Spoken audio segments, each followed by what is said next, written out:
And by the way, Russian state media has been reposting all of Candace's X post from her trip to Russia, which should tell you everything about who she's working with in Russia. She's anti-war, but doing propaganda for a country that has caused the death of over 1 million people in less than 5 years. Russia aggressed into Ukraine. Russia started a war it cannot win because, again, it's too weak to win. So then Candace posted this. I'm not sure what I was expecting, but I wasn't expecting this. Moscow is an unbelievably beautiful city. Again, this is all pre-Soviet infrastructure, culture, architecture, or as Candace would say, architecture. So Candace will be joining Putin, Dugin, and many Russian government intel and propaganda operatives as a speaker at the St. Petersburg International Economic Forum.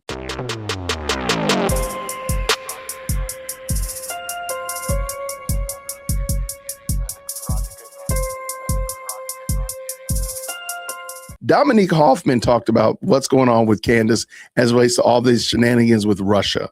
And I thought it was excellent. So I wanted to bring her in. Shout out to Dominique Hoffman. Definitely want to check her content out. Link is down in the description as well. And I just want to hear what she had to say. I want to hear what your thoughts are. Lots of people have been talking about the whole my family trip to Russia, only to be there to speaking as a propaganda piece and a mouthpiece. That's kind of crazy work.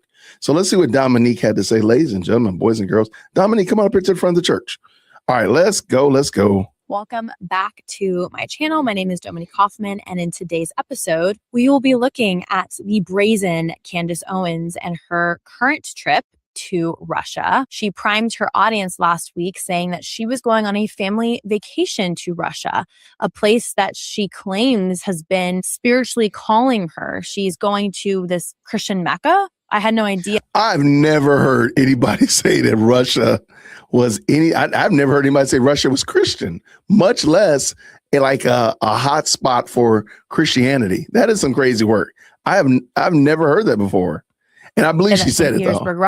I do believe she said that. She was going on a family vacation to Russia, a place that she claims has been spiritually calling her. She's going to this Christian Mecca. I had no idea that St. Petersburg, Russia was the Mecca for Christianity. Interestingly and ironically, the real Christian Mecca, or our spiritual homeland, is in Jerusalem, in Israel, in the Holy Land, except the complete revisionist, both theological and historical ideology Candace is pushing can't acknowledge that the Christian homeland is in Israel.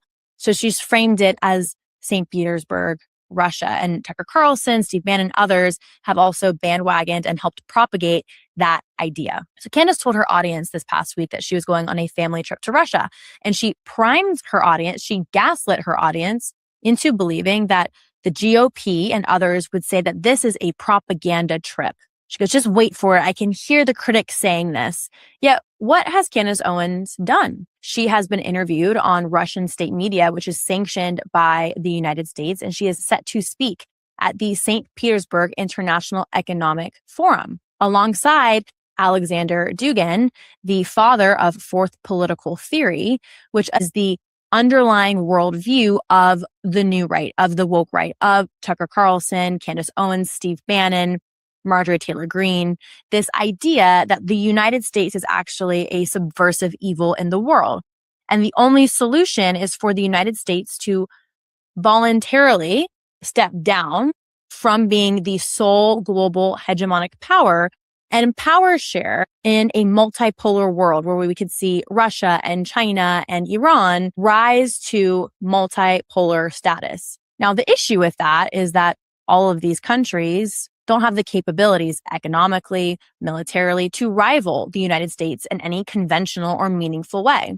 So instead, Russia, China, and Iran have funded an ideological subversion in the United States where you have different camps. You have the woke left, which is anti-colonialism or anti-neocolonialism, anti-US foreign policy, anti-capitalism. And then you have the emerging new right.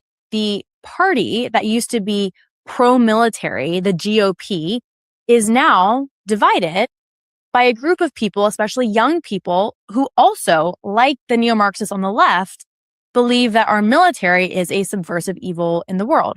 Somehow, in the last 2 years, thanks to this podcasting multiverse, we have a whole generation of young individuals and older individuals as well who believe Israel is the ultimate evil in the world, that Israel controls the United States, that Israel has been behind every war and conflict that the United States has been involved in for the last 100+ years, including World War I and World War II, which is moronic considering Israel wasn't founded until 1948.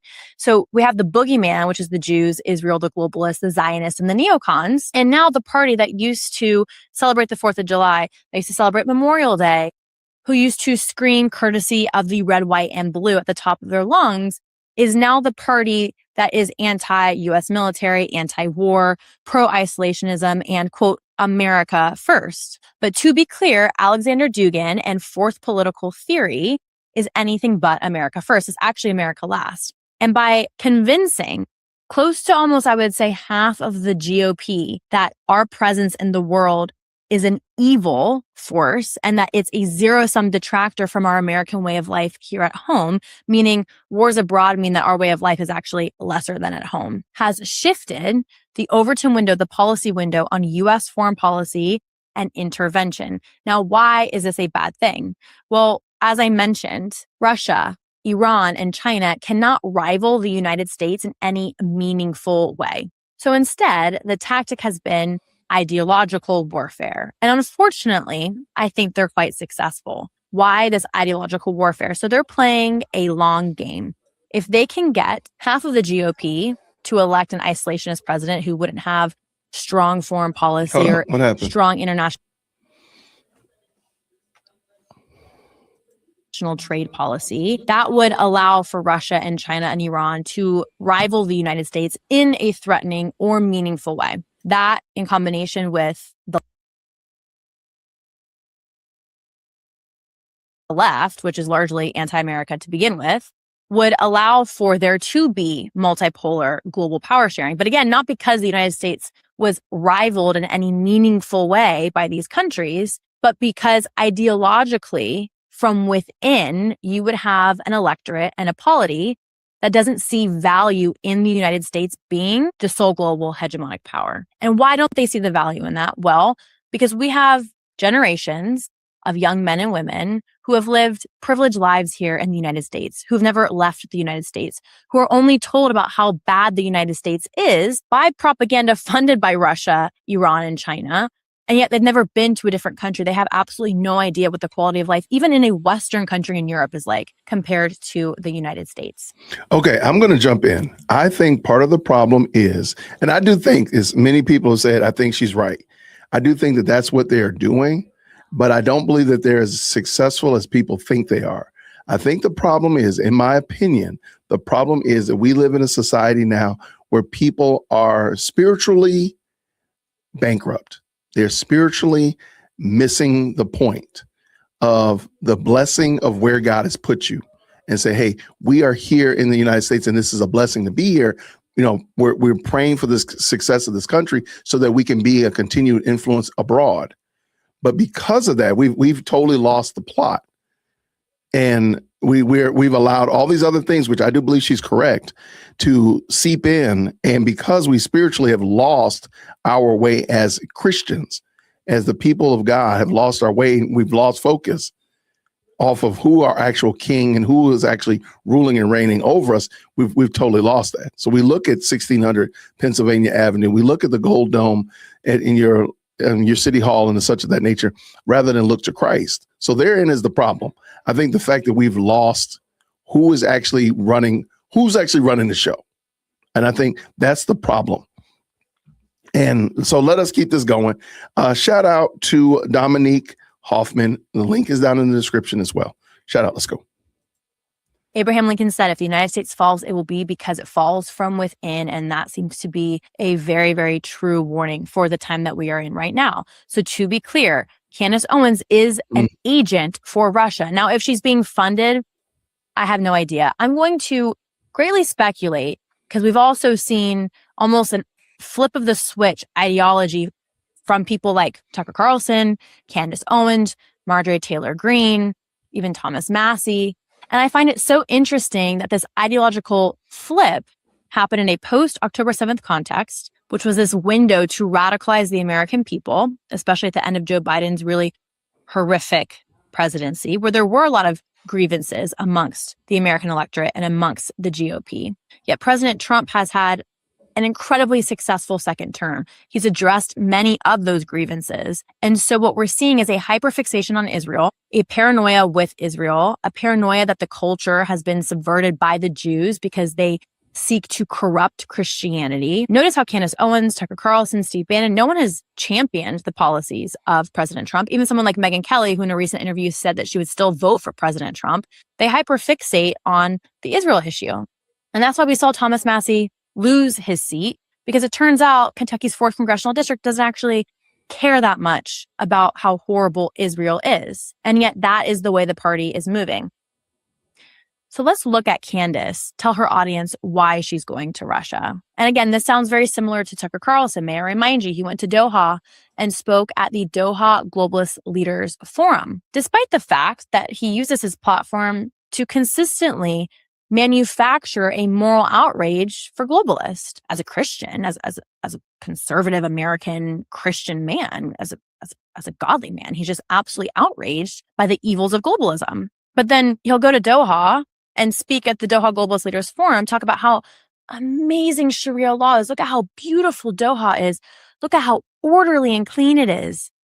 He forgets to mention or manufacture any sort of Christian outrage by the fact that Doha was built off of slave labor, that Christianity is illegal in Qatar. And despite the fact that Tucker says Christianity is larger in numbers in Qatar than in Israel, he forgets the caveat that those in Qatar who are Christians are essentially slave laborers who can only practice or worship their Christianity in a detention facility. Tucker Carlson also went to Russia 2 years ago, where he manufactured all this media, literal propaganda about how beautiful Russia is. And why is that? Well, because Candace Owens, Tucker Carlson, this Duginism, new right, wants you to believe that the United States is evil, that your politicians are exploiting you, that you're being religiously persecuted. And the solution to that is the Russian model. The solution to that is anything but the United States. And all of this is done in the America First umbrella. I agree with her, and I like the way she caveated that. I think that, shout out to Kathy. I do think that that is what this term Mecca means. To them means the center of something, like where there's a huge number of people. So she means there's a huge number of Christians there, which, by the way, it may or may not be true. I don't know. But you could just say the center. You could say the epicenter. You could say ground zero. You could say the launching point, the fountainhead. There are tons of different ways to say it. Being the fact that Mecca is a direct reference to Islam, I think you're gonna create more problems than you solve. And I don't even think she's right, even in what she's saying. But I just want to make sure I said that. So shout out for sure. Thank you so much to everybody who's jumped into the best live channel on the internet. Let's go. And remember, just like BLM is anything but Black Lives Matter or Black Lives First or Black Reform, America First is anything but America First. Is actually America Last. It's actually the fall of America. And if you think that your quality of life is so bad now because Israel's our ally, America as a fallen global hegemonic power would mean a very different quality of life for you and for me. But let's see what Candace had to say, because she's gonna prime her audience to anticipate the propaganda of the GOP, who are going to call her out for going to Russia. Be off air next week. Next week, I'm actually going to St. Petersburg. I'm so excited for that. I have been wanting to go to St. Petersburg for a very, very long time, just as a Christian in general, just to see some of those cathedrals and churches. And we're finally making it happen, a family trip. And so that's happening. So I'll be off air for an entire week. I can't wait for the headlines. People saying I guess I'm funded by Iran and Russia and probably Pakistan. Obviously, not sure. My husband's been to Russia quite a few times because he fishes. I think it's really reasonable to question how you arrive to such a radically different ideological conclusion than what you espoused for years. And to be clear, Marjorie Taylor Greene, Candace Owens, even Megyn Kelly, Tucker Carlson, Steve Bannon, all of these individuals who used to just be GOP conservatives have left the party. Someone like Ben Shapiro, who gets heavily criticized, has maintained the same political ideals for decades, his entire political career. Also notice, again, I mentioned this at the top of the episode, she said, I just want to go to Russia as a Christian. First, I thought you were a Catholic, Candy. I thought you were Catholic. Isn't that also interesting? Because You didn't note that you're Catholic and going to St. Petersburg, Russia, because the Russians are not Catholic. They're Orthodox. And there was a bit of an issue with the Orthodox Church and the Catholic Church and this issue with Rome, the papacy. So it's not convenient for you to mention how Catholic you are now that you're going to Russia, right? Now you're just a Christian. But I thought being Catholic was your whole personality now. Propagating of a ahistoric, atheological idea that like Russia's this religious Mecca or this religious homeland and not Israel. Anything but Israel. Russia and St. Petersburg is no more Christian than any other European capital in the West. This zeal that Candace has, this Christian zeal to go to Russia, allegedly, is contradictory with her depiction of Russian history and persecution of Christians. So her claim and evidence for the propaganda, the pro-Israel propaganda within the United States has been that she only learned about the Holocaust in high school. And we don't learn about what she claims to be a German Christian Holocaust at the end of World War II, and also the Christian Holocaust under the Soviet Union with the Bolsheviks. There's a few reasons for this. One, the civilian casualties of German civilians during World War II does not constitute a genocide just because the majority population of Germans at the time identified as Christians. Ethnic cleansing is not displacement during total war. A Holocaust is not civilian deaths during total war, especially in dense urban city centers. And by that logic, then you could claim the Germans genocided a bunch of British Christians during World War II as well, during the Blitz. So this is Candace Owens claiming exactly what I just said. So let me ask you two questions there about that. Tell me what is Yagoda and what happened with the Bolsheviks and the Christians? Oh, you just casually killed 10 million Christians. It's incredible. People think that the greatest mass murderer was Adolf Hitler. And no, actually, if you want to talk about genocide, the fact that people in America don't know about what the Bolsheviks did to Christians, where did the idea of a concentration camp come from? The Bolsheviks. The reason why we're not allowed to learn about these people, we don't talk about Henry Yagoda, is because he's a Jew, right? And so it conflicts with the narrative of Jewish people always being the victim in every single circumstance. So we're willing to push away Christian history. We don't talk about Christian history whatsoever because they have this bizarre focus, our classrooms, on training us to have this bizarre allegiance to Israel. And so to suit us, I feel that we are heavily propagandized in the classroom. And the reason why I feel that way is because we spend years talking about the Holocaust, only for me to learn when I'm out of school about a bigger Holocaust that took place at the exact same time. We're locking arms with Stalin. I mean, you read Alexander Solzhenitsyn talking about the gulags and who built those gulag systems, who created those gulag systems. The majority of them, he eventually wrote a book, were Jewish men. And of course, this has not become collective guilt. Doesn't mean all Jews are Bolsheviks and think this way. But the fact that I'm denied the right to talk about my history while you demand I talk about yours, and you demand that I worship Israel doesn't fly with me. I'm just sick and tired of the subjugated Christian. I'm sick and tired of the tail in between your leg Christian that is like Israel first, and then I'll get to the New Testament. You know, it doesn't make any sense to me. I'm uncomfortable with it. And what are you talking about? That entire interview, that Piers shut up because he knows I'm. Well, first off, it's not Candace's history. She's not right. Russian, nor is she an Orthodox Christian. And if she wants to say it's part of Christian history, I would say, well, then why do you turn a blind eye to the Christian persecution across multiple caliphates, multiple centuries into modern day in the Middle East? Well, the inconvenient truth is because it's at the hand of Arabs. And Candace has also propagated the idea that the Muslims are our brotherly allies and we share an enemy in the Jews. So it's an inconvenient truth for her. Who is Heinrich Yagoda?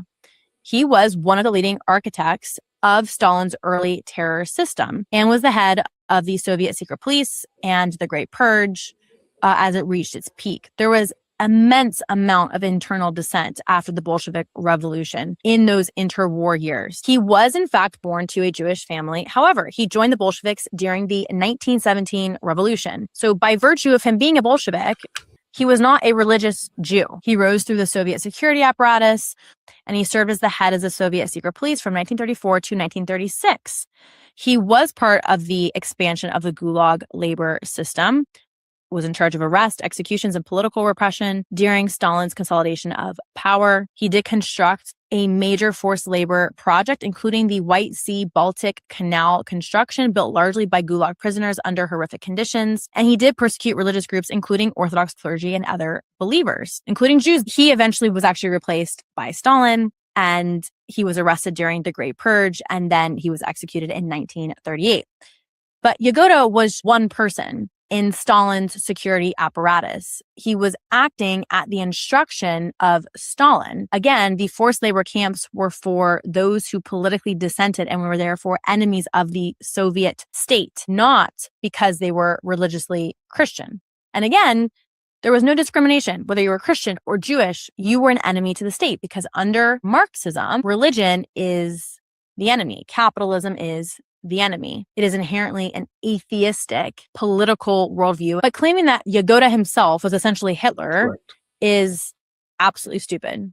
Was he instrumental? Yeah, just like Goebbels was instrumental to the Nazi apparatus and to Adolf Hitler. Was he a horrifically evil figure? Yes. Was he the architect of a Russian Christian genocide? No. Was he responsible for the death of 10 million Christians? No. Even the fact that he was executed in 1938 meant that he wasn't there for the peak of that terror at the end of the 1930s and into the 1940s with the war. And was Stalin just as evil as Hitler in his own way? Yes, Stalin actually killed more people and more of his own people than Hitler did. But again, the unique evil of the Holocaust was that the Jews were ghettoized and then executed because they were Jewish, because they were seen as less than. In fact, the Nazis allocated critical resources as the war started to turn against them to complete their campaign of annihilation against the Jews instead of putting those resources towards their conventional war front. That was not what was happening in Russia. And if the critique is we should learn about the gulags in the US education system, I would say, yeah, sure, that's great. But Candace's mental gymnastics that Russia is some Christian homeland, but that also Russia is an example of the worst atrocity against Christians in the 20th century. And that's her evidence of the Jewish conspiracy in the United States, that we don't learn about that and we're meant to believe the Holocaust was the worst thing. Those two things don't square. And of course, like I said, she explains that away by saying Yagoda was the man responsible and he was a Jew, so it's actually the Jews killing Christians. Not true. This is, again, another form of propaganda. Don't believe me. There was a fact check under this X. Candace Owens did claim the Bolsheviks, led by Jewish NKVD head Heinrich Yagoda, killed 10 plus million Christians, calling it a hidden genocide. Historically, Yagoda, Jewish, ethnically, not religiously, again, he was a Bolshevik, oversaw early purges and gulag expansions. And he was linked to roughly 12 to 25,000 deaths in one canal project that I just mentioned. Stalin-era death tolls do estimate, and again, these are hard to pinpoint because a lot of these were also peasants and there wasn't a great census recording, but 9 to 20 million from famine, from the purges, from camps. But they were not solely Christians, and it was not Yagoda who oversaw this campaign or project solely on his own. He was one agent in a larger apparatus led by Stalin.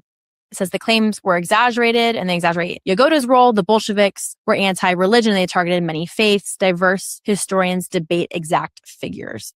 Okay, so Laura Loomer responds to Candace because they were going back and forth on X. And Candace posts this ballet photo from St. Petersburg. Again, you'll notice that Tucker Carlson and Candace Owens highlight all the beautiful parts of Russia and try and characterize all of Russia and Russian civilizational culture as that.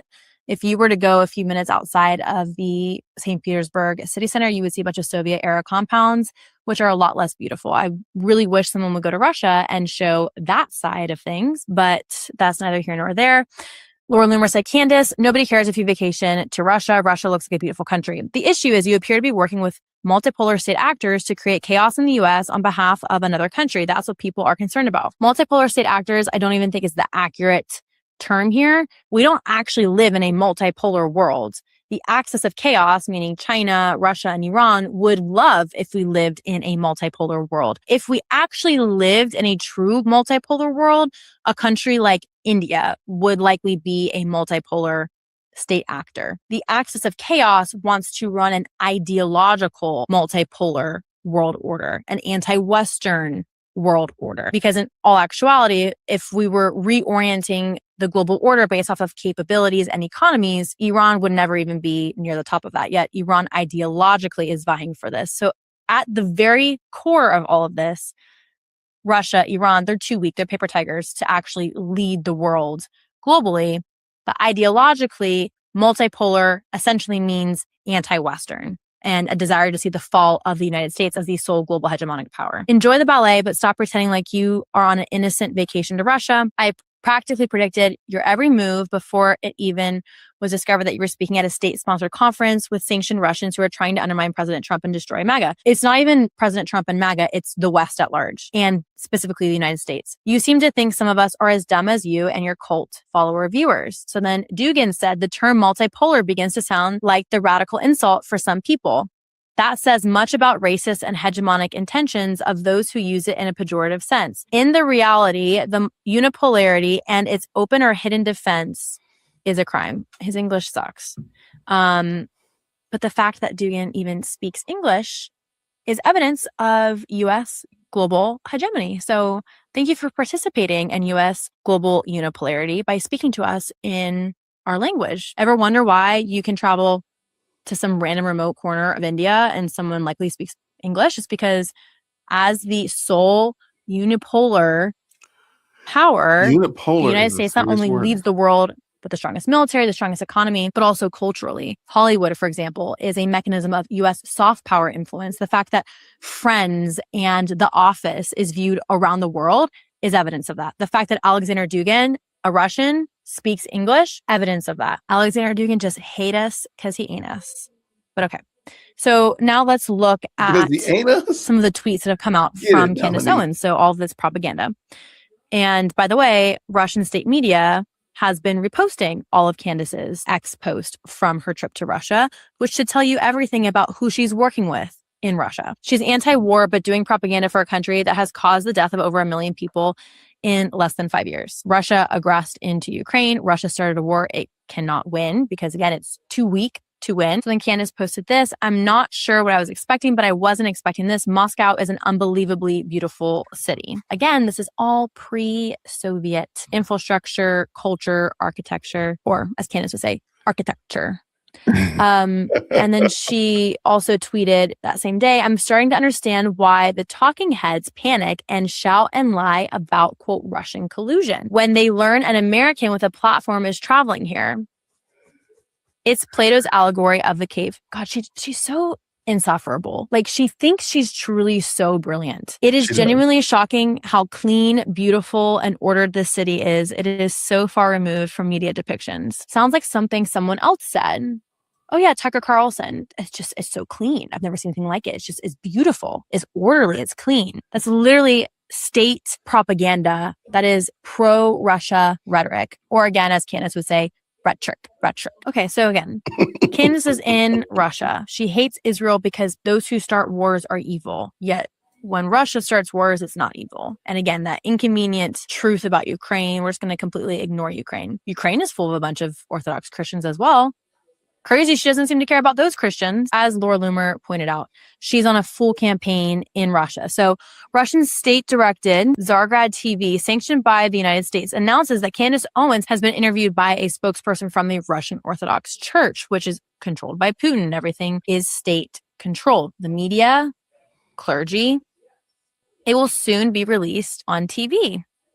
And then here we go about her participation at the St. Petersburg International Economic Forum. So Candace will be joining Putin, Dugin, and many Russian government intel and propaganda operatives as a speaker at the St. Petersburg International Economic Forum. She said she might meet Dugin due to Zionist lore about him, as if her critics are making this meeting happen. The truth is, Dugin was already scheduled as a speaker at the same event as her. Yes, because he's an essential actor and figure in this anti-Western ideological campaign in the United States. So this is confirmation from the website that Candace Owens is one of the speakers alongside Alexander Dugin. He looks like Rasputin, actually. This is Rasputin. I learned about Russian history in high school, Candace. He was the Russian mystic and faith healer who essentially was one of the reasons why the Tsar fell. I guess the resemblance isn't too strong. The fact that Candace Owens is trying to claim that it's the Jews and the Zionists who are going to propagate her meeting Dugin as meaning some sort of an ideological subversion, when in actuality that's exactly what it is crazy to me that her cult followers will actually believe her and not look at the blatant facts in front of them. She's in Russia. She says she's going for a family vacation, but she's actually speaking at a forum alongside Putin and Dugan. You invite people to speak who align with you ideologically. Same thing with Tucker going to the Doha Globalist Leaders Summit. Russia, Qatar, they are buying influence. And these elites look at you and laugh. Candace is an elite. She married a member of the British aristocracy. Tucker Carlson is a DC Nepo baby, and they're laughing in your face. It's very clear to draw the lines through what they claim, their rhetoric, their worldview, what they espouse, and come to a conclusion about what they mean. But they're going to tell you it's actually just the Jews and the Zionists who are going to make you think that's what I mean. I don't actually mean that, but I am going to go to Doha. I am going to go to Moscow, and I am going to participate with the very people I'm claiming the Jews are going to propagate me as aligning with, but that doesn't actually mean anything. I mean, what level of stupid do their viewers have to be in order to buy into that? Here's Candace saying, the Christian expression and heritage is unmatched. Unsurprisingly, they are lying to us about Russia. Again, this is in St. Petersburg, Russia. Now, there are not that many churches in Russia because historians estimate that the Bolsheviks destroyed or dismantled over 40,000 churches out of the roughly 80,000 that existed in Russia prior to 1917. So Russia and areas under Russian control. So it says Christians in Russia who are not part of the Russian Orthodox Church are legally restricted in several activities of their faith, especially evangelism. So she's going to Russia as a Christian, yet Orthodoxy is the official or allowed Christian denomination in Russia. Roman Catholicism is not either, which is crazy because Candace is such a good Catholic. Let's remember that. She just got confirmed. Remember, she posted that she went to Rome to get baptized and confirmed. Okay, well, you can't evangelize as a Roman Catholic in Russia legally. Right. What does she say to that? So this idea that Russia is some Christian homeland that we should aspire to, look at these beautiful churches. What are you talking about? That's literally what authoritarian regimes do. They say, look at how beautiful our train station is. Look at how beautiful this church is. This characterizes the entirety of our political ideology. And ironically, Candace Owens, as an independent media host who makes money off of monetization on YouTube, off selling her merchandise, so she's benefiting from free market capitalism, was invited to Russia because of the influence she yields in the United States, of which, if she was born and raised in Russia, she would never have the career that she has, because there is no independent media. There is not a capitalist flourishing market where people have the disposable income to buy one of her stupid shirts. So just like the woke left want to divest of the United States, want to tear down the democracy that they freely participate in, they freely assemble and dissent to the very democracy that they are seeking to destroy by exercising the rights only afforded to them in a democracy. But fundamentally, Candace Owens is an elite. So rules for thee are not the same for she. She's just like Tucker. If you don't see the propaganda that's happening blatantly in front of your face and are not also offended at how stupid she must assume you are as her audience member, then you're beyond help, in my opinion. I will see you in the next episode. Shout out. I'm muted. I did it again. Y'all go ahead. Y'all go ahead and tell me I was muted. There you go. They dogging your boy out. Go ahead. Y'all done? Shout out to Dominique Hoffman. That link is down in the description. I thought she did a great job of explaining what is going on with Candace. And I think even more importantly, pointing out the hypocrisy. And I have no idea. I've never heard that Russia was some kind of Christian motherland. I've never heard that before in my life. But what do we really expect from Candace? Like, for real, I really expect her to say that. I expect her to say that. Thank you so much for tuning in to another episode of the JWhit Podcast. If you enjoyed today's show, please do me a favor and hit me up with that 3-piece special. Like the video, subscribe, and of course, share it with somebody who would also enjoy this type of content. And make sure you leave a comment because I do pin the best comments to the top. So thank you so much for tuning in today. And until next time, everybody, grace and peace.